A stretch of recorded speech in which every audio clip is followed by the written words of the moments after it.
வணக்கம். நம்ம சேனலுக்கு தொடர்ந்து ஆதரவளித்துக் கொண்டிருக்கும் நல்ல உள்ளங்களுக்கு நன்றி. இன்று மீண்டும் உச்சநீதிமன்றம் யோகிக்கு ஒரு பெரிய இடி இறக்கியிருக்காங்க. உச்சநீதிமன்றம் சாம்பல் மட்டுமில்லை, இன்னும் நிறைய இடத்துல, அது குறிப்பாக சாம்பல் மசூதியில் கல்கியுடைய அவதாரம் இருக்குது. யாராவது ஒருத்தர் வக்பு வாரியம்னு சொல்லிட்டு வந்தீங்கன்னா அடித்து விரட்டிடுவாங்கிற அளவுக்கு இன்றைக்கி பேசியிருக்கிறது மிகப்பெரிய ஒரு கண்டனத்தைக்குரியது. உச்சநீதிமன்றம் திரும்ப திரும்ப நாங்கள் எத்தனை தடவைங்க சொல்லுவோம். ஏன்னா முஸ்லீம்கள் அந்த தொழுகை பண்ணுறதுக்கு முன்னாடி அந்த கை காலெல்லாம் அலம்பிட்டு போவாங்க, சுத்தமாக போவாங்க. அதுக்கு ஒரு கிணறுலேருந்து நீர் எடுத்து தான் போகிறாங்க.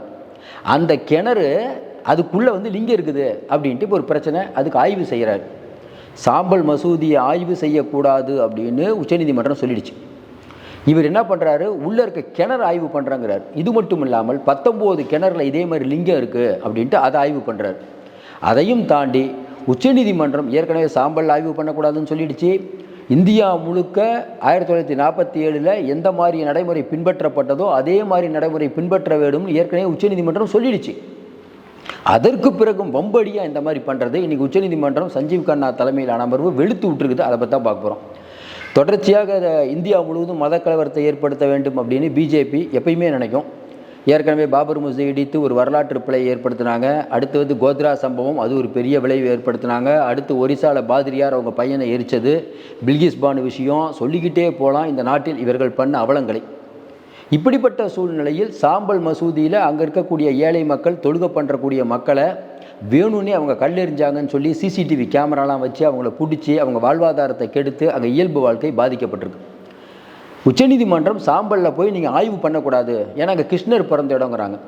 ஒரு பக்கம் அங்கே கிருஷ்ணர் பிறந்த இடங்கிறாங்க, அங்கே ராமர் பிறந்த இடங்கிறாங்க, இங்கே அவர் பிறந்தார் இவர் பிறந்தார். இப்போ கல்கி அவதாரமாக, கல்கி அப்படிங்கிறவர் தமிழ்நாட்டுக்கு ஃபேமஸானாலும் நமக்கு எல்லாத்துக்கும் தெரியும். யார் இந்த கல்கி அவதாரம் அப்படிங்கிறதுல பலவிதமான சர்ச்சைலாம் இருக்குது. அப்படிப்பட்ட சூழ்நிலையில் ஒரு ராமர் இங்கே பிறந்தார், கிருஷ்ணர் இங்கே பிறந்தாருன்னு இப்படி ஒரு நம்பிக்கையை வைத்துக்கொண்டு இந்த மாதிரியான முஸ்லீம்கள் இல்லை, நாட்டை துண்டாடுவது இவங்க வேலையாக போச்சு. இப்போ கடைசியாக என்ன நிலைமையை, உச்சநீதிமன்றம் சாம்பலில் போய் நீ ஆய்வு பண்ணாதன்னா அதுக்கு எதிர்த்தாப்பில் இருக்கக்கூடிய இடத்துல பார்த்தீங்கன்னா ஒரு ஆய்வு பண்ணுறாங்க. என்னங்க அங்கே ஆய்வு பண்ணிகிட்டு இருக்கீங்கன்னா, இங்கே தான் ஆய்வு பண்ண வேணாம், நீங்கள் இங்கே ஆய்வு பண்ணுறேன், எதுக்கு, போலீஸ் ஸ்டேஷன் கட்ட போகிறேன். ரைட். அந்த சாம்பலுக்கு பக்கத்தில் பார்த்தீங்கன்னா ஒரு 2 தெரு தள்ளி ஒரே ஒரு இந்த சாம்பல் அங்கே இருக்குன்னா பக்கத்துலேயே ஒரு சின்ன இடம் இருக்குது. அது இந்து முன்னணிக்கு சொந்தமான இடமா. அதை பண்ணிகிட்டு இருக்காங்க. என்னென்னா அங்கே அனுமான் கோயில் கட்ட போகிறாங்க. பக்கத்தில் மசூதி இருக்குது, பக்கத்தில் நீங்கள் அனுமான் கோயில் கட்டி வேணும்னே பஜன் என்ன பண்ணுவாங்கன்னா கட்டுவாங்க. இஸ்லாமியர்கள் 5 தடவை சவுண்டு கொடுக்குறாங்க, அது எங்களுக்கு டிஸ்டர்பன்ஸாக இருக்குது கோயிலுக்கு அப்படின்ட்டு பம்படியாக பண்ணுவாங்க. இல்லைன்னா இந்த கோயிலில் சவுண்டு விடுவாங்க. இது மத பதற்றத்தை ஏற்படுத்துமா இல்லையா, தெரிஞ்சே பண்ணுறாருங்க. இப்போ பார்த்தீங்கன்னா கும்பமேளாவில் பார்த்தீங்கன்னா எல்லோரும் வரலாம். கும்பமேளா பெரிய ஃபங்க்ஷன், எல்லோரும் வரலாம். எல்லாரும் ஏற்கனவே நீங்கள்லாம் இந்துக்களாக இருந்தவர்கள் தான் இஸ்லாமியர்களாகி விட்டீர்கள், கரெக்ட், அது வரைக்கும் கரெக்ட். ஆனால் வக்பு வாரிய யாராவது வக்பு வாரிய இடங்களை தேடி தேடி பார்த்து அந்த இடம் யாருதுன்னு கண்டுபிடிச்சி உரியவர்களிடம் ஒப்படைப்போங்கிறார். அப்போ யூபியில் இருக்கக்கூடிய வக்பு வாரிய இடம்லாம் தனியாரை சேர்ந்ததுங்கிற ஸ்டேட்மெண்ட்டை ஒரு முதல்வரே சொல்கிறார். அப்போ என்ன அர்த்தம், ஏற்கனவே அங்கே இருக்கக்கூடிய துறை அதிகாரிகள் எல்லா இடத்துலையும் ஆய்வு பண்ணுங்கப்பா, வக்பு வாரியத்துக்கு ஒரு இடம் கூட இருக்கக்கூடாது. ஏற்கனவே மதரசாவை ஊற்றி மூடியாச்சு, அங்கே அப்படி படிக்கிறாங்க இப்படி படிக்கிறாங்கன்னு சொல்லி. அப்போ தொடர்ச்சியாக இல்லாத ஒரு பதற்றத்தை ஏற்படுத்துவதற்கு காரணம் இப்போ மில்கிப்பூரில் தேர்தல். மில்கிப்பூர் தேர்தல் இப்போ நடக்குது. அது யோகியுடைய சொந்த தொகுதி. இப்போ என்ன பிரச்சனை அங்கன்னா, அங்கே இருக்கக்கூடிய சிசிடிவி கேமரா எல்லாத்தையும் போட்டு தேர்தல் நடத்தும் அலுவலர் பார்க்கணும் அப்படிங்கிறது அகிலேஷுடைய கோரிக்கை. தேர்தல் ஆணையம் இன்னும் பதிலே தரல. ஏன்னா இன்றைக்கி இருக்கக்கூடிய சுச்சுவேஷனில் மில்கிப்பூரில் இப்போ எலெக்ஷன் வச்சா கண்டிப்பாக அகிலேஷ் தான் ஜெயிப்பார். அகிலேஷ் ஜெயிப்பாருன்னு தெரிஞ்சுக்கிட்டு தான் போன தடவை எல்லா தொகுதிகளுக்கும் வச்சாங்க, அந்த ஒரு தொகுதியை தவிர. அது யோகியோட சொந்த தொகுதி. பட்டியலின வாக்குகள் இவங்களை விட்டு கைமீறி போயிடுச்சு. அதனால் இப்போ தலைவரை தேர்ந்தெடுத்துட்டு, மாநிலத்தில் ஒரு பட்டியலின தலைவரை தேர்ந்தெடுத்துட்டு அதுக்கப்புறம் எலெக்ஷன் வைக்கலான்னு பார்த்தாங்க, வச்சுட்டாங்க எலெக்ஷனு. இப்போ என்ன பண்ணுறதுன்னு பிஜேபிக்கு தெரில. இப்போ சாம்பலை வைத்து பெரிய ஒரு கலவரத்தை உண்டாக்க பார்த்தாங்க, முடியல.